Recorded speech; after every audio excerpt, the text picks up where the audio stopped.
Hello, our viewers. Welcome to the Golden Moments podcast. My name is Justin, and I'm here with my co-host, Christabel. Hi everyone, my name is Christabel, and today we have our guest who is going to take us through the topic purpose. Today we're trying to figure out what exactly are we here for, and we have Reverend Pala who is going to introduce himself to us, tell us more about himself, even as we're going to have a conversation about purpose. You're welcome. Thank you so much for the invite to this podcast. My name is Pala Hosea, and I'm a reverend serving at St. Stephen's Cathedral, Jogorod, with the Anglican Church. And when Christabel, you said that I say something about myself, I remember some silly songs we used to sing that used to say, I'm alive, I'm awake, I'm alive, I'm enthusiastic. All right. So yeah, like in a nutshell, I'm alive, I'm awake, and very enthusiastic. Yeah.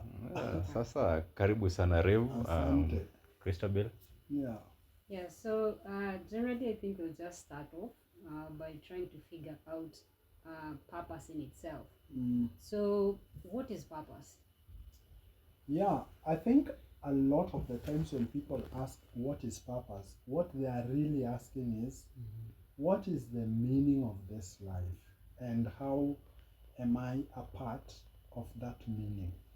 And I think it's a deep-seated need. We all want to participate in something bigger than us. We all want meaning. We all want, and meaning means being satisfied with life and living a fulfilled life. So every time people ask what is purpose, that is what they're really yearning for, to find meaning in life. And I have seen there was a time that the word purpose featured in so many conversations, and most of the people sort of narrowed it down to this one thing. People will be asked, find this one thing. If you don't find it, you'll never find meaning, you'll never find. So then people just started looking for this one thing, but I don't think that is purpose. Yeah. So yeah, I can see your eyes, huh? I think when we begin talking about purpose as this one thing that we need to find, those are power plays, all right?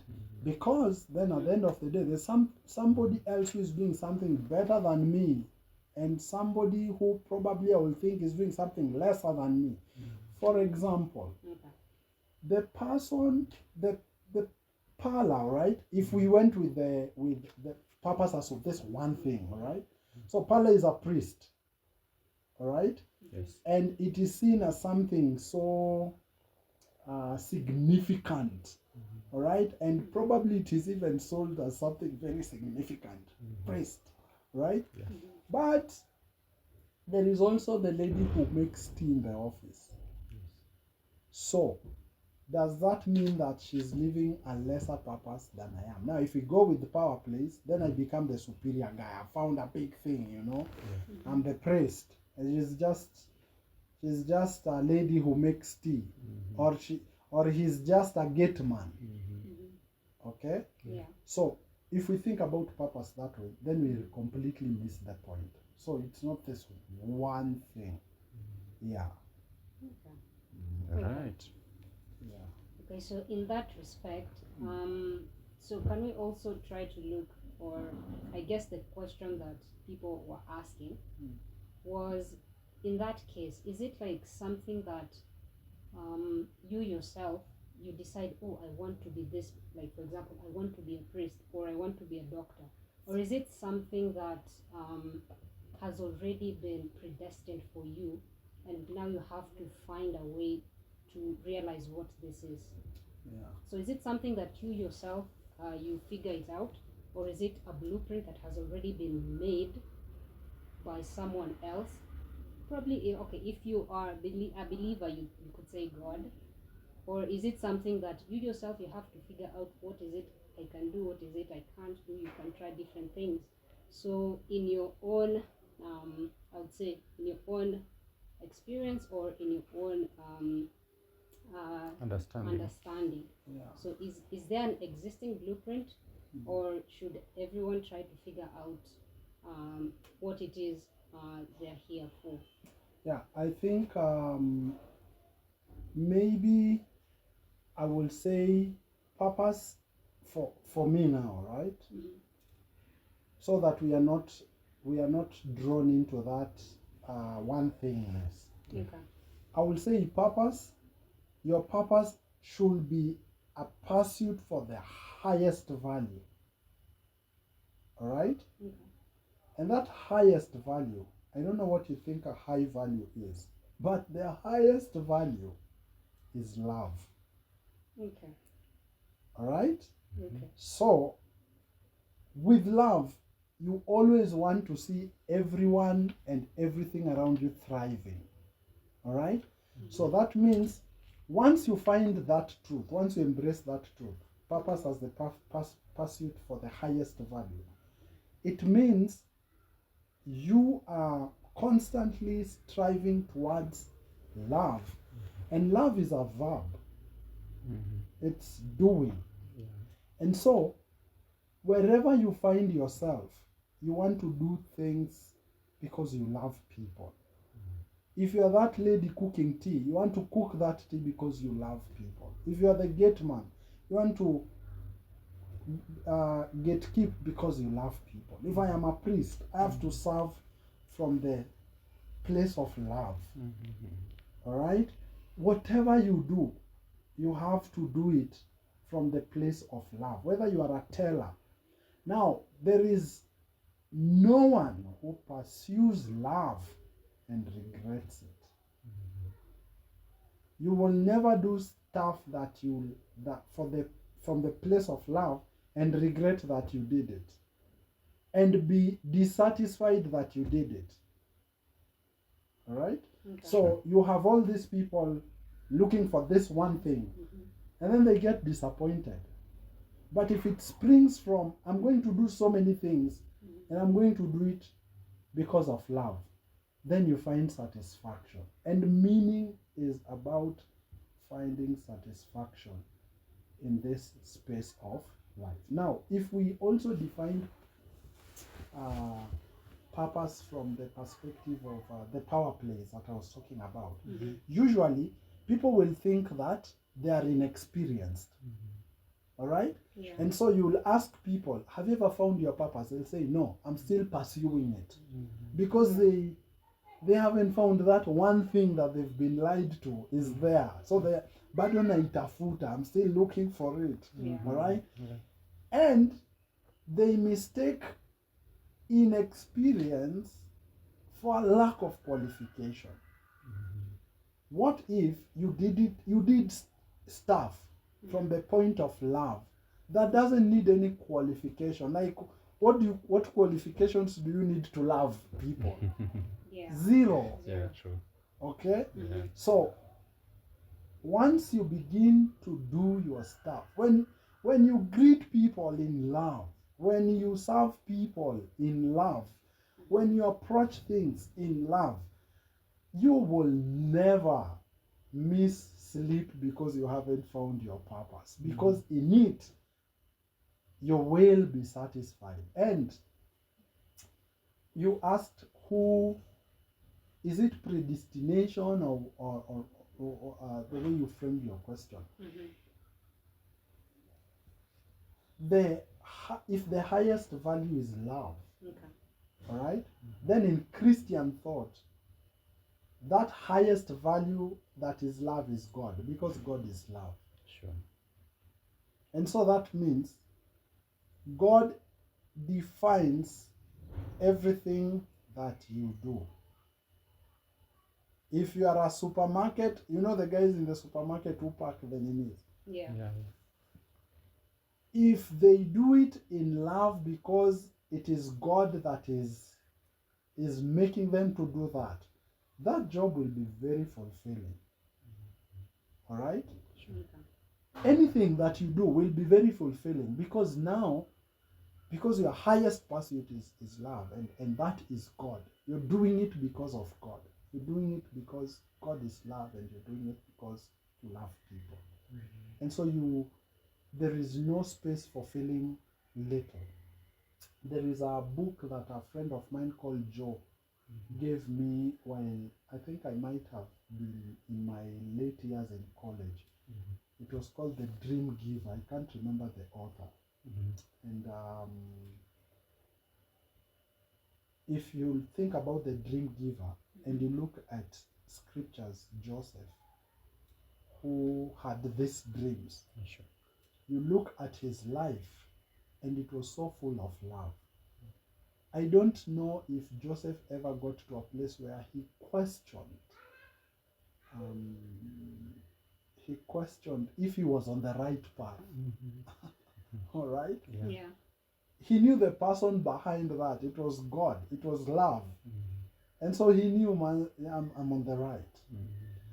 The moment you begin to doubt if God is in the equation of this thing that you call purpose, then you end up being dissatisfied.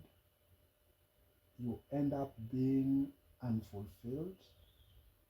And you end up thinking you've never found your purpose. And many people die, which is very sad, without ever having operated from that place or posture of love. Yeah. Yeah, quite interesting. So Yeah. you said that we've grown up knowing that that purpose is there's just this one thing that you do in life that defines who you are, and that's what we call purpose. But you brought in the aspect of love. So and then now this brings another question, because there's so many things that we do in life, um, maybe in line with our profession. Sometimes maybe we engage in businesses, we engage in some activities. So now, bringing in the idea of love, so does it mean that purpose is not glued on one thing? Purpose is not glued on one thing. That is what has been sold to us over and over and over again. Right? Sure. Purpose is not glued to one thing. The moment you wake up and open your eyes, you have already started living in a purpose. If you have people around you, the way you treat them, the way you greet people, all right? Sure. I don't know if you've ever met people who say, I just like when so and so greets me, like it's so fresh, you know, and the words that he or she says just makes my day. All right? It is in the diligence that you put in the work that you do, because you know that that work has a ripple effect. You know, we are shooting this podcast now. If I don't do it in love, then it has a ripple effect to the so many people who will watch it. Yeah, true. All right? Sure. Yeah. And I am doing it knowing that there are so many people who will watch it across, you know. Yes. So if I don't approach this experience with love, then I will not even be authentic to begin with. Okay? Yes. So purpose is not tied to one thing. When you're asking your question, I was thinking of somebody like Martin Luther King Jr. Yes. You know, people just knew him for his oratory skill. They knew him for his fight against social injustices and all that. But we never ask ourselves, how did he live with people? When he was not on camera, how was he living with people? It began there. Yeah, sure. It began with how he ran his meetings, which we've never seen. We only see the guy who makes great speeches and walks in Selma, and you know, but we don't ever think about the guy who has buddies and he talks so well with them. The guy who is so well organized in his work. The guy who has mistakes, he had mistakes. Nobody talks about that. Yeah. But you see, all that was a combination of his purpose, of what you call purpose, and it is the sum total of what we see on camera when he finally gives speeches. I have a dream. All those words are springing from interactions with people, the stressful moments that he went through, the high energy debates that he did. You see, so we cannot. Usually, people just think purpose is just this good stuff. Yet, it is full of the pain that you go through as you serve from a place of love. The ultimacy of that is Jesus himself. Like, in fact, if we think about now purpose in its wholeness, we must think about the life of Jesus. We must think about it in terms of healing. His purpose wasn't just healing people or giving sight to the blind. In his purpose, it was also about engaging with the Pharisees. Yeah, sure. It was also turning tables and whipping people at the temple. Yet still, it was also dying. And rising and reigning. So it's a combination of so many things. Usually we think it's just one thing. Like if you see Pala on the microphone, now he's living his purpose. No, my purpose is intertwined with the arguments I have with my wife, people, I mean everywhere, the disappointments in life that I go through. Yeah. Awesome. Yeah. Well, I think after you've given us an outline on purpose, I think the way that the questions we got from our friends concerning purpose, I think it was very much pegged on what you're saying about being one specific thing. Yeah. So so I'm actually looking at the questions you have, and it's like you have already summarized everything, because because everything was pretty much pegged on how can I find this. So for example, there was this question, how can you tell you're walking in your purpose or outside of your purpose, or how do you walk in your purpose, how do you remain grounded in your purpose? So I'm trying to look at this and I'm seeing like the idea that purpose is one specific thing. It's something that is very and most of the people who are giving these questions are actually Christians. And so I was wondering, so if you are a non-believer, so how does purpose look? Is there like purpose outside of faith? Yeah, there is purpose outside of faith, because people do things. If you are outside the faith and you're actually doing things to transform society and make life better for people, you are right within your purpose, right? However, there is always that vacuum from non-believers, that dissatisfaction, that the feelings of not being seen, all right? And that's why I think the fullness of purpose can really be experienced within the Christian space, because there you are seen, you are loved, you are accepted with all your mistakes and failings and all that, okay? So it is possible, though not fully possible, to experience purpose outside the faith, all right? Because you'll always die with those questions, with those dissatisfactions. Yet on this other side, your greatest pursuit is love in whatever you're doing, right? So how do I know that I'm walking in my purpose? Just love people. Yeah, just love people. Yeah. How can I be sure that I'm walking in my purpose? Love people. All right? Yeah, sure. Yes. What will make me know that I'm living in my purpose? Your love for people. And they will be known by their love. Yes. People will know that you're my disciples by how you express love. And I think that love its full expression must be found on fully dependence on He who calls us into that space of expressing love. And He already showed us an example, even though it is a costly one. But He still calls us into that space and says, I'm going to help you. Yeah. So now, does that mean bringing in the aspect of love and drawing lessons from Christ, as you've rightly put it, that even dying on the cross for our sake, that's the greatest love of all times. So does it mean sometimes purpose can be sacrificial? Not sometimes, all the time. All the time. Yeah. It's only that now for Christ's sacrifice, He had to die on the cross, all right? But for you and I, our sacrifices are always waking up, knowing that we are going to interact with people who will not understand us. We are going to get ourselves into mistakes. That's the sacrifice we pay. Sometimes our ideas will be rejected, just the way Jesus was rejected.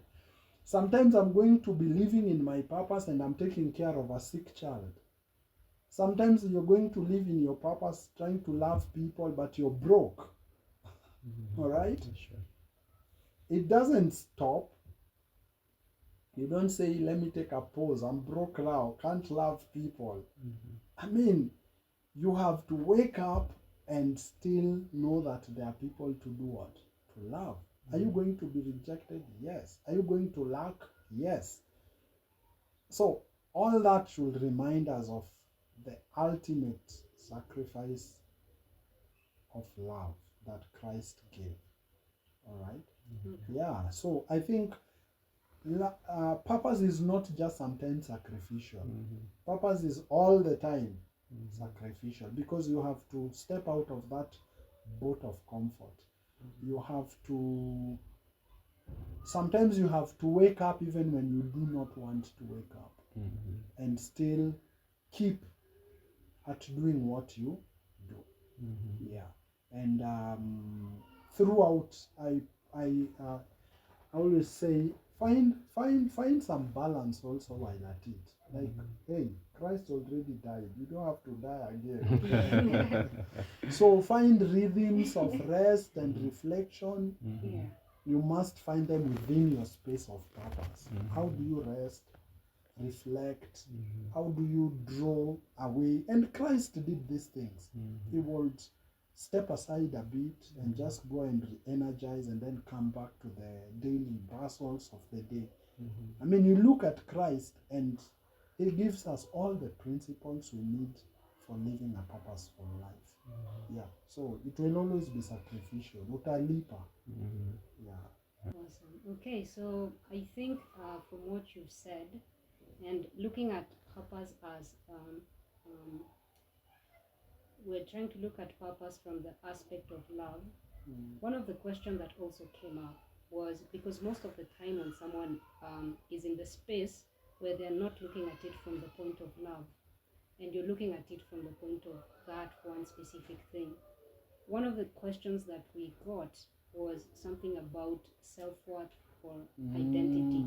So is there a correlation about purpose and how you feel about yourself, given that you're seeing it as a crisis, probably because you do not yet know, or you assume you don't know because you're not looking at it from the point of love? There is a verse, I can't remember where it is, but you can look for it. It says something to the end that in Him we move and we have our being. That in Christ we move, and in Christ we have our being. Now, that is very critical to our understanding of self. All right? Yes. First, in Him I move. Without Him I cannot move. In Him I have my being, which means without Him I do not have a being. All right? Now, probably give move a break, but look at being. All right? What is being? Being is the sum total of who you are. All right? Understanding your worth, knowing that you're valued, knowing that you're supposed to be here actually, all right? No one is here by accident. One of those motivational speakers said that if you're here by accident, then it was a good accident, all right?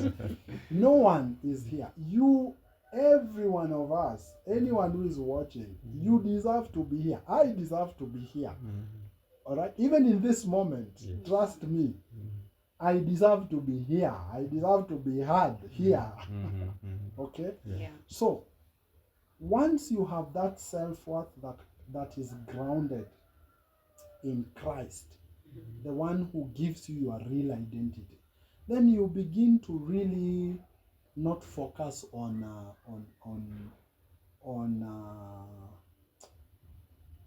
stuff that destroys the identity that you have found in Christ. And Christ says you are loved, you are accepted, you belong. Those are very important truths for anyone who knows that they are living that purposeful life. All right. In one of those books that really trended, I think I was in high school, and we used to go and take part in conversations. The Purpose-Driven Life book by Rick Warren. And one of the things that was said there was that your purpose is to worship God. That's what I remember, that our purpose here on earth was to worship God. With whatever we do, it is supposed to be worship. Right? Now, this is a person who created you. This is a person who weaved you. The way David says in Psalm 50, is it Psalm 139, all right? That you knew me. In my mother's womb, you knitted my behind and all that. So, then we find our identity in who? In Christ. Like the way I am. That's how God intended me to be. Because He wants to use that. All right? You with your long nose, God knows why you had a long nose, because that long nose was needed in your purposeful life. All right? You without beards, don't even worry. This guy has beards. Those who don't, God knows why in that trajectory of living your purpose, why you didn't read that, all right? Yeah. So you begin to have this very high sense of identity, but it is rooted in Christ. It has nothing to do with those psychology or self-awareness, blah blah blah. No. This is an identity that is deeply rooted in the blessedness of self-forgetfulness. All right. Okay. Yeah, which is right in Christ. Okay. Yeah, and I think that's a whole other conversation of how we really care about how people look at us, or how people have opinions of us in our pursuit of our purpose. And yeah, so our identity is rooted in Christ, and He says a lot of things concerning us. Yeah, I have some disturbing questions. Yeah. Sometimes back I was seated somewhere and we were having this conversation, looking at a child who has just been born and died after a few minutes or seconds. That's one. And then there's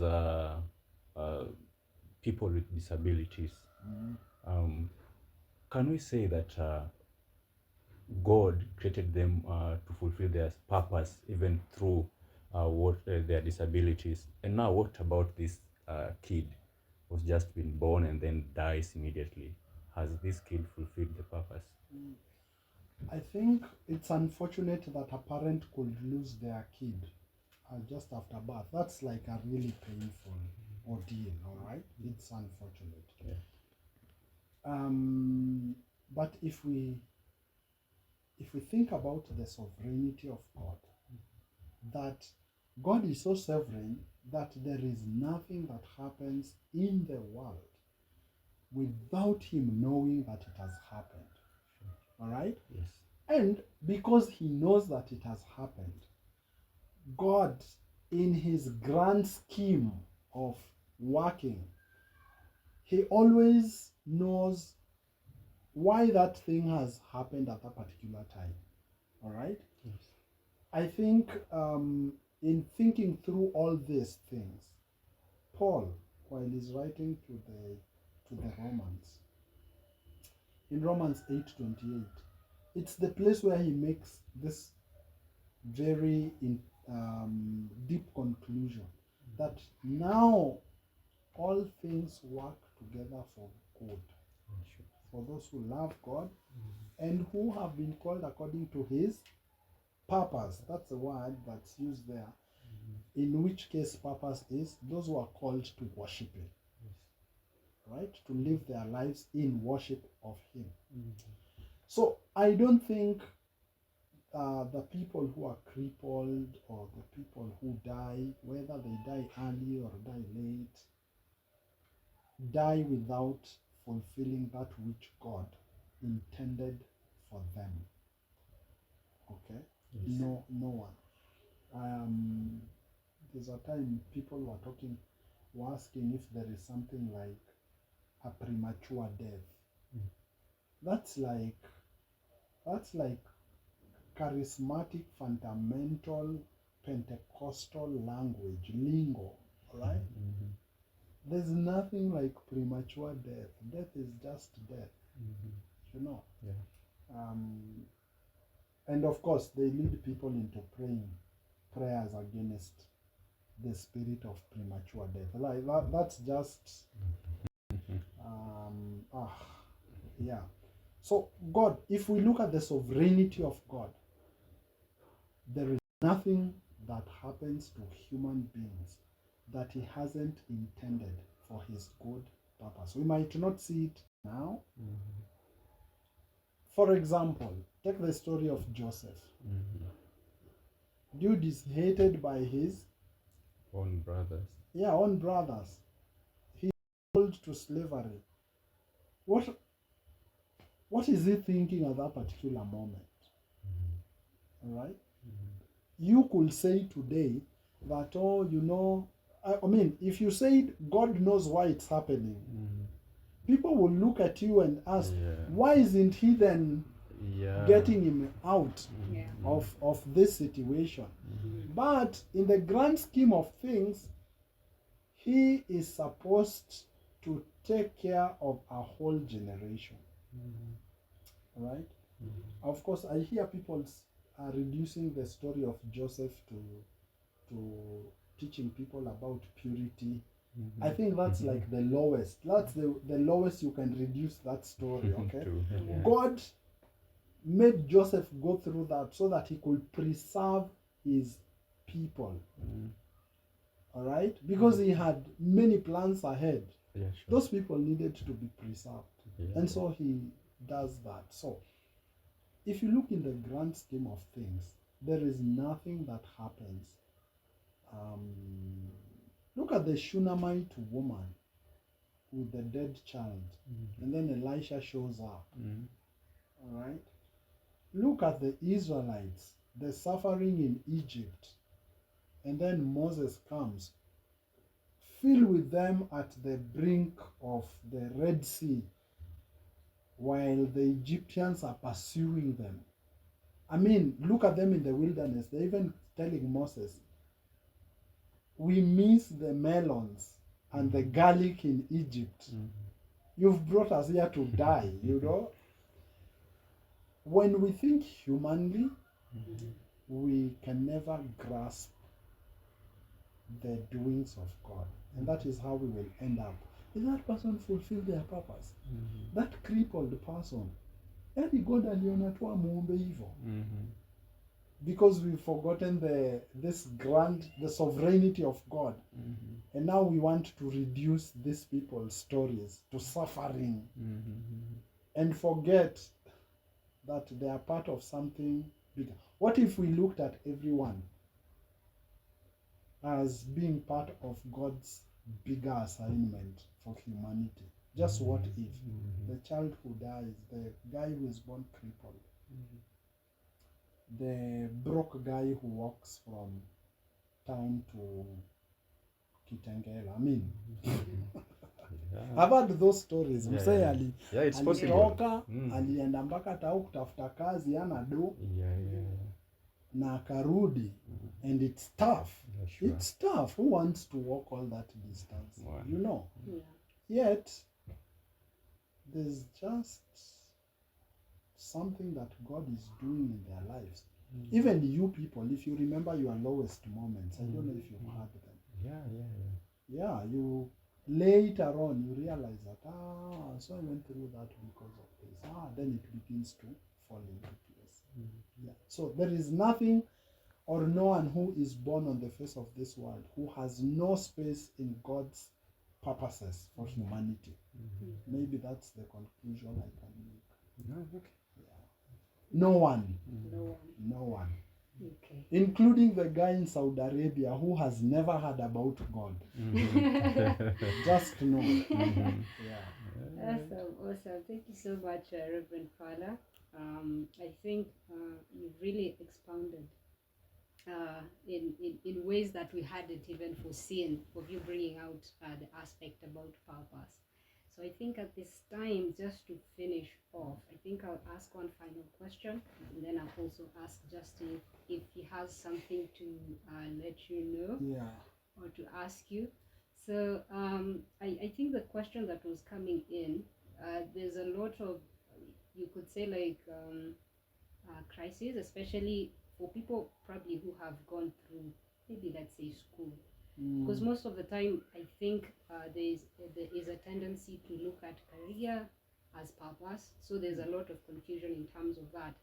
And most of the people probably who have gone through school and then you haven't yet found, let's say, employment or something specific that you could that could help you earn a living, and you end up asking yourself, purpose. So what do you think is the role of the schools, or maybe and probably maybe churches who probably insist like it's one specific thing? What do you think like is how would you probably speak to those people who have that belief? They think it's about career or it's about one specific thing. So how would you summarize it and let them know whether is it something of pursuit or are they already living it, they just don't know it? I think over the years, people have been socialized or conditioned to think that if I go to school and perform well and advance, I will get a job, all right? I will get employment. And so you enter this rat race, all right? Where you have to go to the best school, get good grades, go and do a good degree, blah blah blah, so that you get a good employment. That's how we people have been conditioned or socialized, all right? Which is not right, because the purpose of school is just to give you knowledge, all right? If the purpose of school was to prepare you for the job market and get employment, everyone will be employed. But that's not the reality. So people really get disappointed when you have your grades, you've done your practicum, internship, zero, and then you are not employed. Then you begin being very salty about life because you are conditioned to think like that. Okay.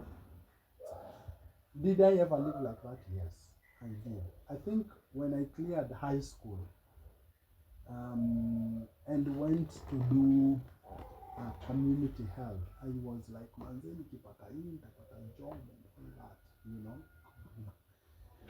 And then of course it never ended up that way, right? And I did internships hapo Pumwani, I did an internship in Kenyatta in some hospital in Kibra, some VCTs, but I mean, that's not life, all right? However, when I started working with young people at Makini schools, I just had a thirst of knowledge and said, I just want to become better in helping these young people. And it is something that I was doing purely out of love. Like, I mean, they weren't paying us better, you know. But waking up in the morning and going to spend time with teenagers and participating in their lives and transforming their lives, and actually seeing that when they come in distressed and you're able to help them out, figure out stuff, and guide them through a process where they could feel they can do something, you know. I went back to school for counseling psychology, and for the first time in my life, I really enjoyed school. Like, I wasn't going there for employment, I was just going to gain knowledge, you know. I think I participated more and involved myself more than when I was doing community health, all right? And the same thing happened when I went to divinity school. Like, I just enjoyed school. Like, it was just amazing to be in that space and interact with great theologians, and you know. So if we changed our perspective, like, me going to school will help me gain knowledge of loving people better, I think that can just change many people's stories, so that I'm moving from not to get employment, but to serve anyone better, to get skills that can make me just be a better person at interacting with others and doing the little tasks that I am given. All right? I remember I was volunteering at a campsite, and it wasn't like they did have everything that you would want a campsite to have. And people will come to camp there, and they were complaining about the sleeping bags, and they were complaining about the food, but just the skills to manage those people, like, I got it all in school. I wasn't being paid there, I was volunteering, but I was able to transfer knowledge, you know, and use it and make it applicable for that particular space. And it has been like that for so many years that I have lived. So if we can change, I'm not going to school so that I get an employment, but I'm going to school so that I can be a better person. I can expand my mind. And do you know what? The reason why people don't, I think, this is my own opinion, right? Yeah. The reason why people don't read or seek knowledge, or they're curious, is because I am not in school. Why should I be reading? Why should I be seeking knowledge when I'm not in school? Why? So then people don't read. So the only things that particular person has read is what they read, and they read it for exams. Imagine. I think while I did counseling psychology and went even into divinity school, it was never about exams. Yes, exams are important. I needed to do well, but I don't think it was solely about exams. And it is just that mind shift. Yeah. Not that good jobs are bad. No. It is good to get a good job. It is good to do all those things. But only if they spring from a place of love, which is why we live. Yeah. So Shule plays a part in helping you gain knowledge, so that you can do what? Love people better. Yeah. When you are at the reception, you are able to greet people, you know, you are able to have a conversation with people. When you are taking care of things, you're able to have good relationships with people, and it is all that. It is all about having better relationships with people, if you ask me. Yeah. And I pray that people can have that mindset. School is just to give you knowledge. How many people have gone to school and they are not employed, even though they thought? Yeah. And if you go to school for employment, usually if you don't find employment, you stop thinking. You can't think. I like what Dr. Wandia Njoya says, that thinking is work, and people fear that. And usually most of those people who fear thinking are guys who were in the rat race, you know. Then rat race has caught up with you. Now you're not thinking, you're just a bitter person. Yet this life is supposed to be lived, and lived in abundance. Yeah. I think sometimes I've joked and said, if there is ever the other side, I want to get there and just tell people, hey, people, did you see that? Now that was life. Champagne, please. I want to get there. Oh, I'm sulky, and start begging for 1 minute. I just want 1 minute. I go back and so no. Yeah. If it happened, whether I was driving on the road and poop, and I'm out completely, and I found myself on the other side. I just want to say, guy, did you people see that? Now that was life with a big spoon. Yeah. So that's how I think about purpose and all these things. Okay, thank you so much for being with us. We are grateful, Rev Pala. We're also grateful, Justin, for the amazing questions, helping me out to be able to drill down into the topic itself. And we thank you, viewers, for being with us this whole time.